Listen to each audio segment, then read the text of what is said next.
Welcome to In Your Face, live here at Sports Broadcasting Camp. I am your host, Collin along with my co-anchor, Giovanni Arroyo. Today, the first issue we're going to argue about is the NBA Finals, whether the Heat or the Spurs were going to win. I think the Heat will lose this one because the Spurs have all the momentum, as you saw last night when they killed the Heat. I think the Spurs are going to win it too because the Spurs they took the lead 2-1 and then they have Game 7 and Games 5 at home. And if Miami were to win the next game, they have Game 5 and then that would make them lead 3-2. And with the momentum, they'll probably win at Miami. Yeah, but I don't know. Miami is pretty good. They might be able to rebound on this. Yeah, they can. They'll probably win. I think they'll. The San Antonio Spurs will win in 6. I think the Miami Heat might win next game or maybe Game 5 because they're a strong team. They always come back. Like, they've won the last 13 games after losing Game 1 of the NBA Finals. But even though they're rebounding, the Spurs do have that momentum. So it's basically an equal game. Anything could happen. You never know with the Heat. You never know with we never know with... it's about the bench. Yeah, it's about the bench. They average like 45 points in the bench. You see Chris Anderson getting blocks, steals. I think that will be a big effect in this series. I think Kawhi Leonard's going to be a big Yes, factor. And Kawhi Leonard, don't forget. Been a big factor, but I think you don't forget Kawhi Leonard, yeah. Yeah. The next topic is whether the Marlins are going to make the wild card or not. The Marlins, they lost a big game, so they're not first. They're second in their division, but I think they could rebound. I think they've been through enough hatred and people calling them bad. So I think that the Marlins will steal it, get to the wild card and make some magic. Yeah, I think they're gonna make it because they've been doing really good. The past years they haven't been doing as good because they're a new franchise. And they're not because they were the Florida Marlins. Yeah, I know, but before. The Florida Marlins were made in 91 or something. Okay. The next topic is California Chrome. Whether it was a good choice for the owners to pick up that horse or not. I think it was a good choice because he did win the Preakness and the Belmont. He didn't win the Kentucky and the Preakness, so that was pretty good.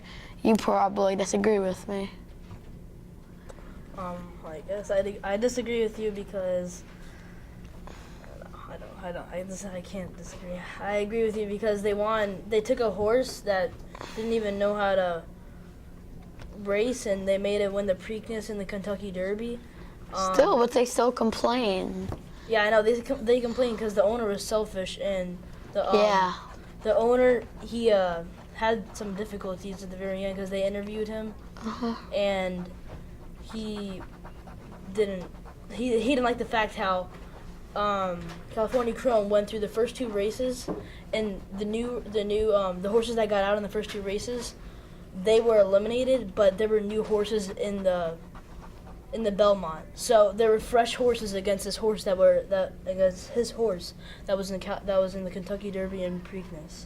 Okay. So I thought that was unfair, which I kind of agree. Next topic is FAU and their tough schedule coming up ahead. They face Alabama and Nebraska on the road. How is this new coach going to deal with this? I don't know. He was assistant coach from Louisville, I think. No, Arkansas. I don't know if they're gonna. I think they might have maybe about kind of the same season as they had last year, 6-6. The thing is that they play Alabama and Nebraska. But they only have 5. Home. But they have 5 home. They have 5 home games, so that's going to be really hard to get bowl eligible because you need 6 wins to be bowl eligible. So that's going to be a big struggle for them racking up 6 wins because they only have 5 on the road and they only have 5 at home. Really hard. Yes. Alabama and Nebraska. But how much money did they get out of that? I mean, they got Alabama. People like to get Alabama because they get a lot of money, so that will help the university. So I guess it's a 50-50 choice on that. It might not it would be really hard to win. If they do win, that would be one of the greatest upsets in probably college football history. Yeah, I wonder behind how Appalachia's. good Charlie Partridge is gonna be. I don't know.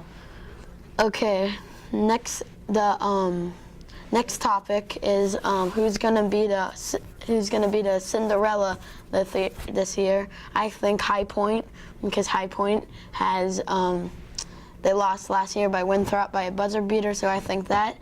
Who do you think's gonna be the Cinderella this year? I don't know. I would say maybe Mercer, because they beat Duke. They beat Duke last year. That's what I think might be one of the best Cinderellas in the whole thing. What about you?